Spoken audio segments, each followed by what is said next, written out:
This is today's weather.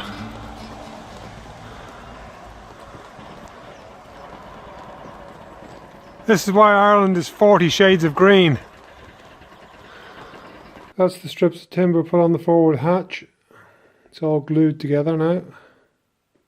And this is the hatch with the caulking done on it.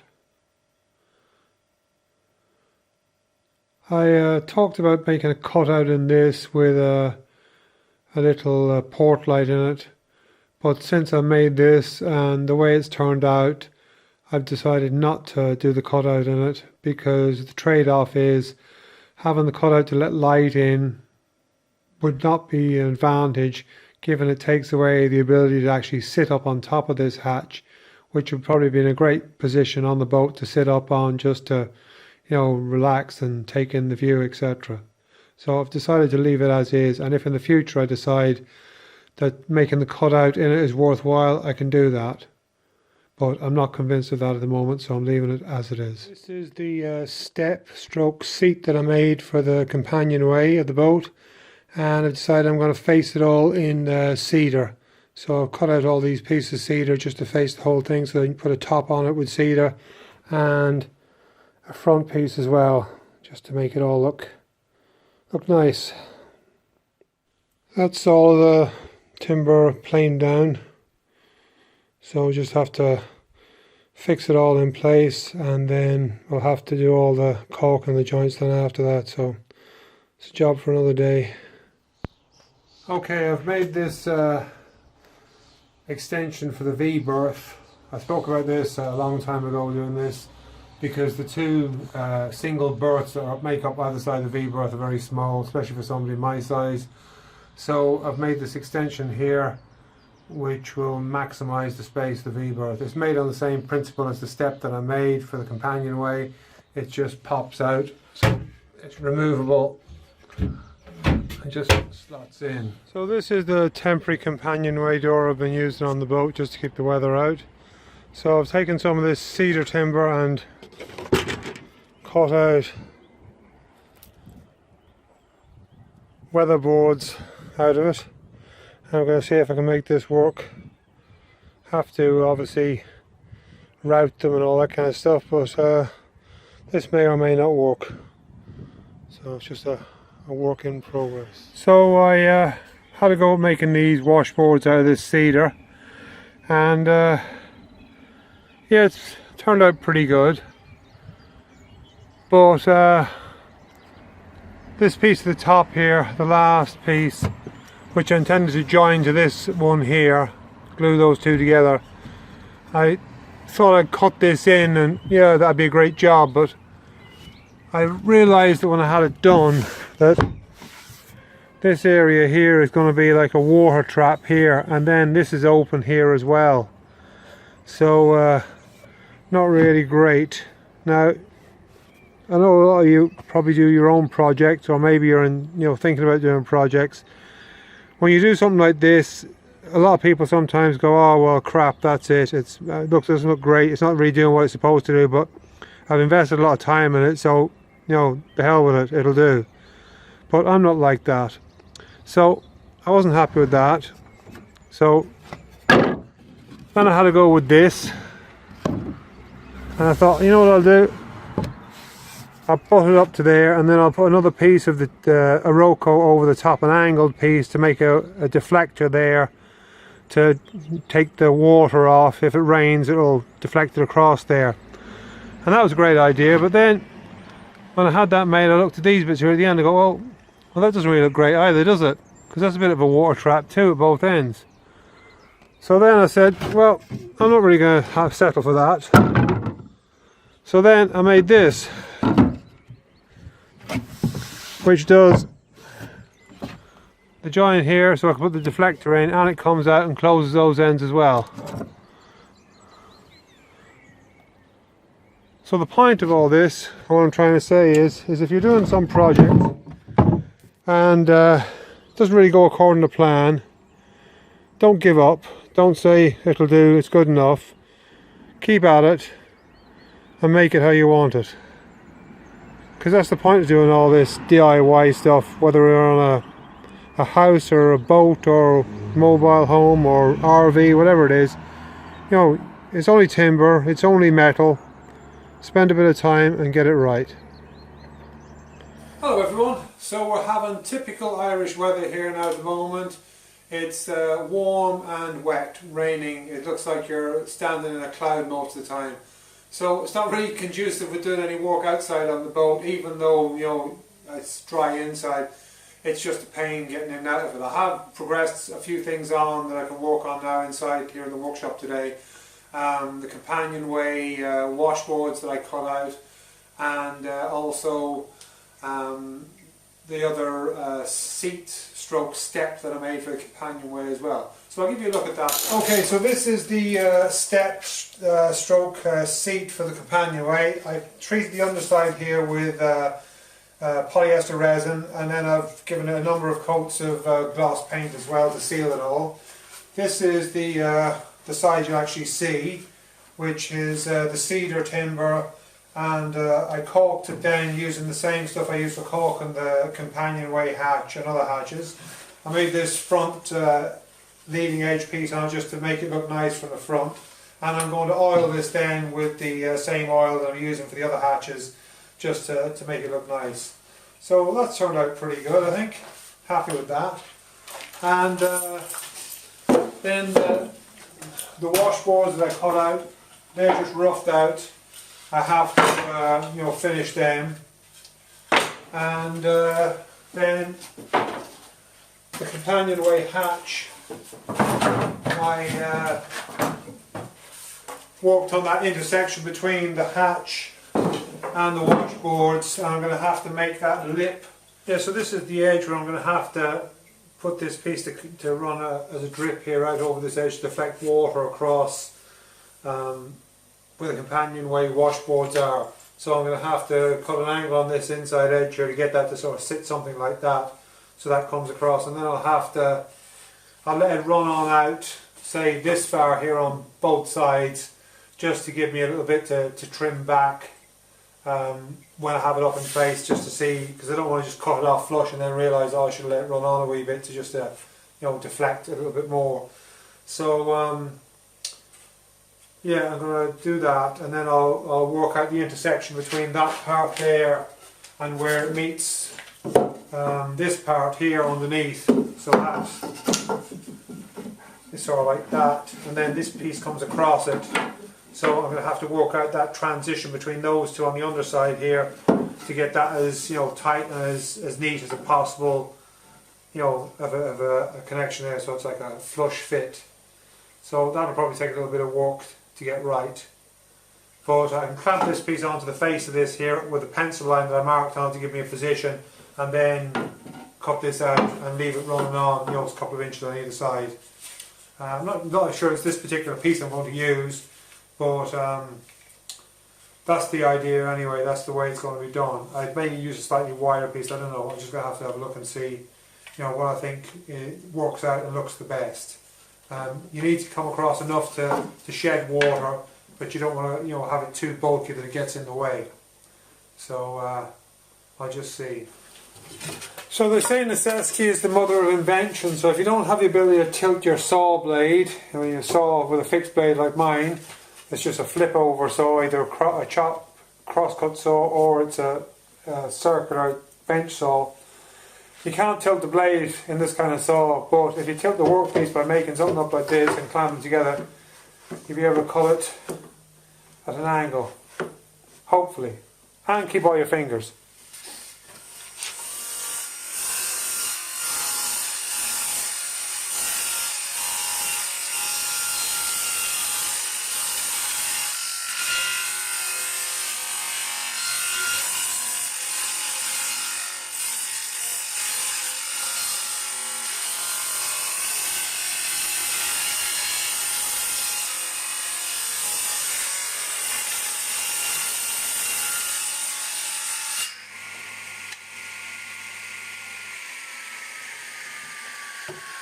Yeah, that works pretty good. Yeah. There was a slight point there where it shifted a wee bit, but lucky enough it cut on the waste side rather than the good side, so I just brought it back, reset it, and then just pushed it through. I didn't use a push stick to get the last bit through because I figured use a push stick would make it less control over the piece with all the variables in place, so I just made sure I kept my finger out of the way and just pushed it through with my hand. You may not agree with that, but I think it's the safest option, because using a push stick like this one here, which I do have, I think I would have had less definite control over the piece, would have been more likely to shift about. So there you go. So that's the angle cut on it, which looks pretty good. So we'll see how that works with the hatch. That worked out really well. That's exactly the angle I'm looking for. So there was a bit of planning in that, and a little bit of luck as well. So it's always nice to have a little bit of luck on your side. Okay, well, I've cut off this piece here, which is a bit to fit onto here, which will support the top rain deflector piece, and this is a bit easier to fix through because it's wider, so I can fix through that into the companionway hatch, and then fix that on top of that and fix through into that as well from above. So that'll be a more structurally sound, to make this less likely to be fragile in use. So I think that'll work nicely.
So I'm using Casamite glue to glue this together, which comes in a powdered form, which means you can mix it up yourself and add as much water as you want to, and come up with as thin or as stiff of a mix as you want. So in this case I want it to be a pretty stiff mix to bond with this, and that's what I've gone for here.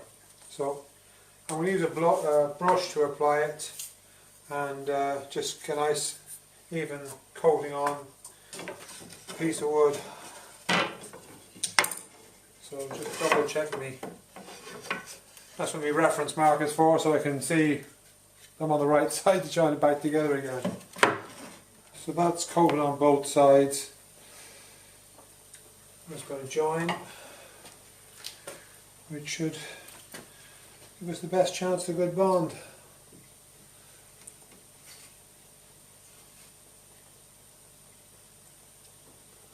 Just give them a little bit of a slide backwards and forwards just to get the best covering between the two of them.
So it's literally rained for the last 2 weeks straight, and this is the first time it's stopped raining.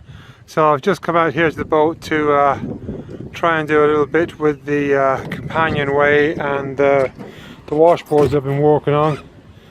This is a bit more work done here now. I'm just trying them in and gonna have a go at shaping this intersection between the washboards and the companionway hatch and this new drip edge that I've put onto it.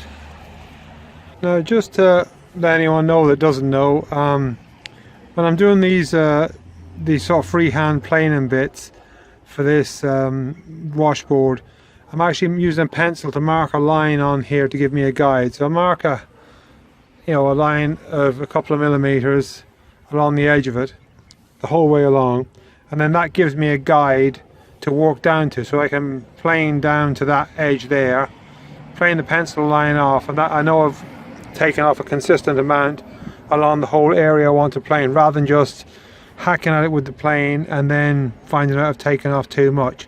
So this gives you a controlled way of trimming a fixed amount off with the plane over the length of the board. So after a lot of planing with the little block plane, I've shaped this top board so it fits in underneath that lip. So I have to attach these two boards together, this one, but I just wanted to shape this first before I did that. So that's it now. It comes back and closes across like that, so that's pretty neat.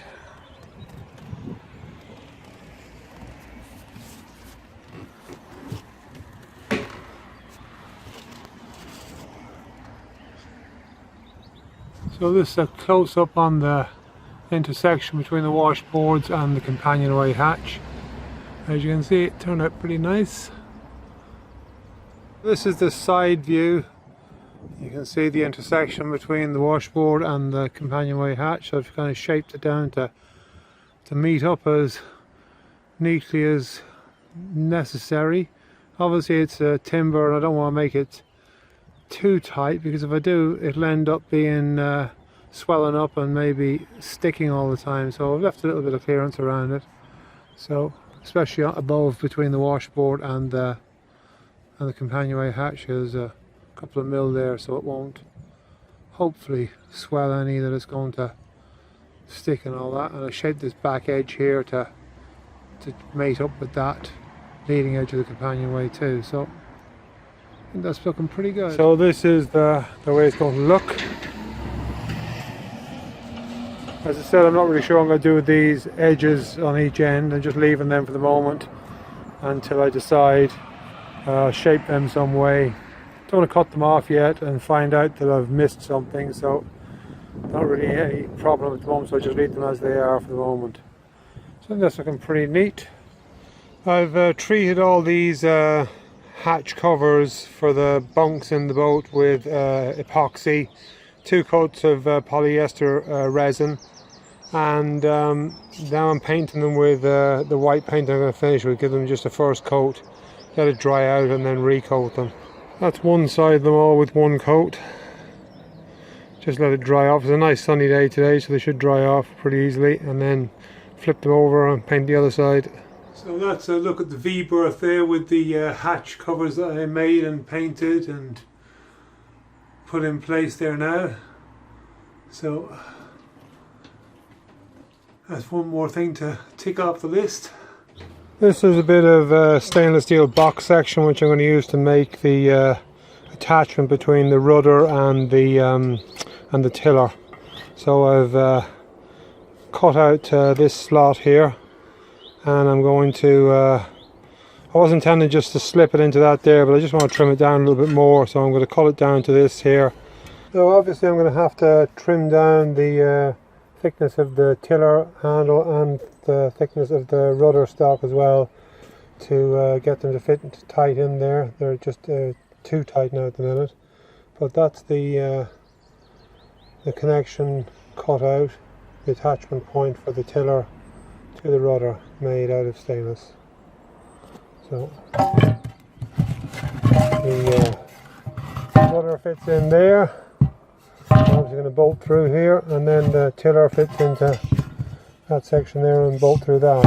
I'm going to put I think a pivot point here, and then have this bolt removable. Okay, this is just test fitting the rudder and the rudder stock in place with the tiller handle.